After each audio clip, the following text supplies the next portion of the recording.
rooster. Hey, I'm trying to film here. So rude.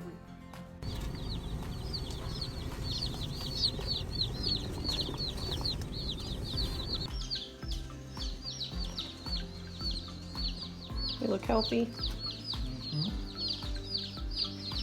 You're looking for yourself. Tough enough. Oh, goodness. Well, hello. Look at them, babies. Welcome back to Mulberry Branch Farm, y'all. It's Ashley here with you again. And as you saw in the last clip, we have baby chicks on the farm. We went and picked them up this morning. We got 10 Cornish Rock Cross chicks, 5 Colombian Wyandottes, and that one surprise chick that you get from McMurray Hatchery anytime you order 15 or more chicks. So, why did we get chicks? Well, my daughter is a 4-H member and she likes to take the meat chickens to show in the broiler or the roaster classes. And after they've had their show, these guys usually go to auction. But unlike most fairs, our fair will let you actually bring the birds back home. So these will double. These will be a 4-H project for my daughter that will also teach her about caring and tending for poultry, along with providing her money at the auction and then feeding our family at the very end of their life cycle. Now, these birds usually mature to butcher or processing weight around 6 to 8 weeks. And the Colombian Wyandottes, those are actually egg-laying chicks, so they get to stay here on the farm. They'll be replacing some hens that we've lost to predator problems. So I know that there are a lot of people out there right now that are kind of on the fence about getting chickens. With our world changing so rapidly around us, we too have to change and adapt. And that might mean that you get into raising chickens. You can be chicken tenders. So that means that you're probably thinking about self-sufficiency, because the grocery store is not as reliable anymore as it used to be when it comes to providing meat for us.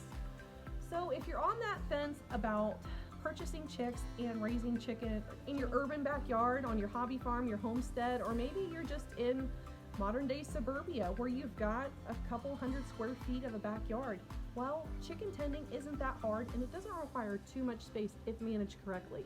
So let me give you that loving nudge over the fence onto the side of get some chicks, be self-sufficient, raise happy, healthy birds, and benefit from them.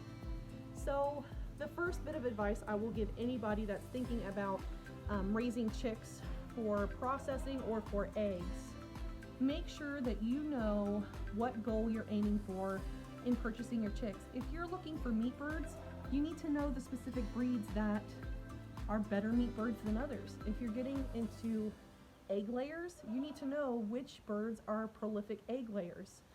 There are even dual purpose breeds that, while they lay eggs on a daily basis, at a specific time in their life, they can also be butchered out because they'll be making a processing weight. So, for example, I've got Cornish Rock Crosses. There are Red Rangers that are considered meat breeds. Then you have Leghorns that are specifically an egg-laying chicken. For dual-purpose breeds, you might be looking into the Plymouth Rock family, maybe even Rhode Island Reds. So there are a lot of different breeds out there that can accomplish a lot of different goals. You just have to know what kind of goal you're trying to reach. So if you've come to the conclusion on the type of goal that you're trying to reach with your chickens, it's time to order some chicks. Now, where can you get chicks? You could get them from a backyard breeder who will sell you a barnyard variety. So these chickens will be mixed out for the most part. You could order online from McMurray, Cackle, or Hoover hatcheries. The pros of online ordering is that they list all the breeds they carry, how much they cost, their temperaments, what they're mainly used for, and they have a lot of resources on how to raise happy, healthy chicks. You could go to Tractor Supply or a local co-op in the spring or the fall and participate in their chick days. The one thing that I will warn you for those chick days in the fall, be cognizant of the region that you're in.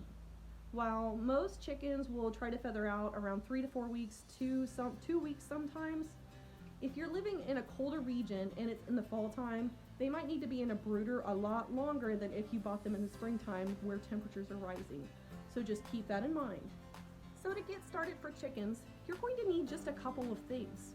And trust me, it's always better to be prepared and set up before you buy the chicks rather than scrambling and making mistakes and maybe losing chicks in the process. So the first thing that you're going to need is a brooder. A brooder is what you see behind me. It's this box right here. Mine's an old box for transmissions that we salvaged and we just turned it into a brooder. It is a big brooder. Most brooders don't have to be this size. Mine are this size because I like to keep my Cornish rock crosses in here a little bit longer, so then I partition off so that I can move them back and let them grow out. There are a lot of people that use empty livestock water tanks as well as totes, but please keep in mind if you're going to use a tote, that's only going to be viable for a small amount of time because these chickens grow quickly and they will quickly outgrow that space. Not to mention, you'll probably have to change out bedding more often. The next thing that you might want to consider after you've gotten your brooder is that it's really good to have nice clean bedding for your chicks. I personally like to use just white paper towels. I don't know if you guys can see that very well, and I'm sorry it's a little icky, but they've been in there for a few hours now and the meat birds produce a lot of waste. A lot of waste because they eat a lot. So I like to use just the plain white paper towels because it does make it easier for them to get their footing. And chicks at a young age need to get their footing to build up those muscles because if for some reason maybe they're in straw or in pine shavings, sometimes they can get splay leg because they can't get their footing. It doesn't happen all the time, it seems pretty rare, but sometimes it's just better to play it safe than sorry. So I use the plain white paper towels. Another reason that I use them is that I can sprinkle feed out on it and it makes it easy for the chick to see the feed and to go after it, whereas that other bedding makes it kind of hard for them to zero in on the food that may be amiss in the bedding. Next, you're going to want a source of heat. These little cuties, while fluffy, don't stay that warm all by themselves. They do have a little bit of a problem regulating their own body temperature until they're about 2 to 3 weeks. And that's because they're starting to get their feathers. So you have a couple of different options nowadays with heating. Heat lamps are usually a very popular choice because they give off immediate heat. However, keep in mind that while heat lamps do give off immediate heat and they do have good guards and they're even safer prototypes for heat lamps, they are a fire hazard. What I use actually is down here. I don't know if you guys can see it too well, so I'll get a picture and post it down here so that you can see it. That's actually called a heating plate, and I got mine from Rent-A-Coop on Amazon. It was only ran me about $50 to $60 and got here pretty quick because Amazon. So what this heating plate simulates is basically like a broody mother hen. When chicks are scared or when they are cold because they can't regulate their own body heat, they go underneath mother hen. This table sits low to the bedding so they can go in and underneath. While I do like this and I think that a heating plate is great because it does have adjustable legs that you just pop in a tab and it loosens the graft so you can lift the plate up or down depending whether maybe you've got turkeys in there or guineas or bantams opposed to a standard sized chicken. One thing that you need to watch is that if your chicks are going under there and just standing and cheeping, it's probably a little bit too tall. You want them to go under and just kind of nestle in and be still.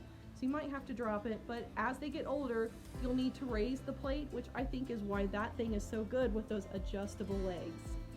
So that's another thing that you'll need is a source of heat.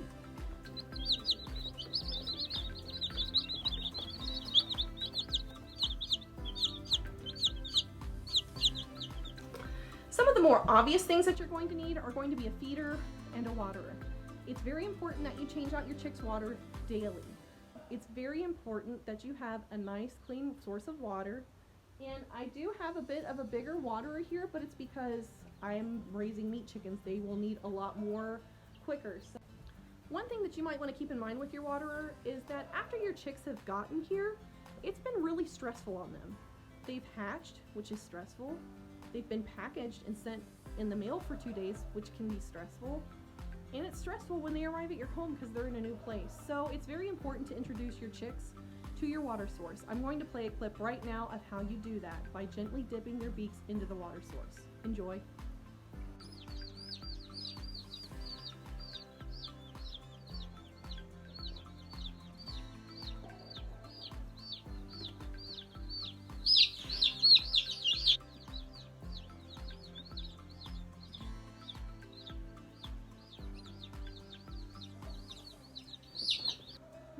need to have the feeder, and you can see back, yeah, right there. I've got my feeder. Now there are a couple of different types of feeders. You don't have to have a fancy schmancy one. You could actually have a piece of low-lying piece of Tupperware and fill it full of feed so the chicks can go in. But keep in mind, they will poop in their food, which means that will create waste, which lowers the cost efficiency of raising chickens. So the feeder that I actually have back here holds 7 pounds of feed. You guys can see they're already back there. But there are those bar feeders that sit long ways and allow a lot of chicks to get to it at one time. I may actually switch to that because it is more space efficient. So if you're raising a smaller brooder, a feeder of that size won't be good for you. So just keep that in mind. So now you've got your feeder. What kind of feed are you gonna feed? I'm a little basic. I just went to Tractor Supply and grabbed a Do More Chick Starter. Now I am feeding 24% protein because, again, I'm raising meat chickens and they require a lot more because we've bred them to grow faster and to reach processing weight a lot quicker than other chickens. So I use the 24% protein chick starter from Tractor Supply. Now if you're raising egg-laying chickens, you probably don't need protein that high. If you're raising turkeys, you probably need protein that high. And that comes back to knowing what you're wanting to accomplish and by doing your research before you feed your chicks. Keep in mind that while I am feeding the 24% now, when it gets to about 2 to 3 weeks and these guys start feathering out, my meat chickens will go into a chicken tractor, which you guys will see a video on that later on. So if you're interested in seeing that video, make sure you subscribe and hit that notification bell so you don't miss out. But I'll also be moving my egg-laying chicks into my big coop. They'll be feathered out. It'll be a warmer part of the year, so they won't need that heat source, and it'll give them a chance to acclimate into the big coop without being harassed by my larger hens, because you've always heard of a pecking order, and that's because of these guys. Birds establish a pecking order, so just be careful when introducing them into your already existing flock if you've already got them.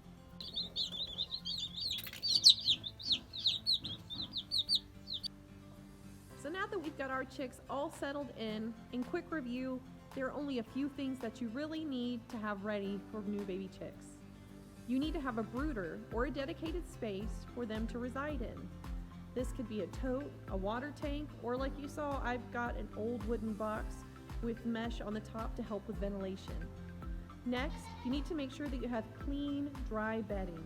The first couple of days here on Mulberry Branch Farm, we like to use just white paper towels. It also aids in them being able to find their food and gain their footing at such a young age. Next, you need to make sure that you have a waterer that you put clean, fresh water in every day, a feeder with the feed of your choice. There are a lot of different chick feeds out there, a lot of different routes that you can go with organic, non-GMO, or you could just go to your local co-op and buy the more common chick feeds like I do. But if you're raising meat birds as opposed to egg-laying birds, you might need to pay attention to the protein content of your feed, as meat birds do require a lot more protein in the growing process.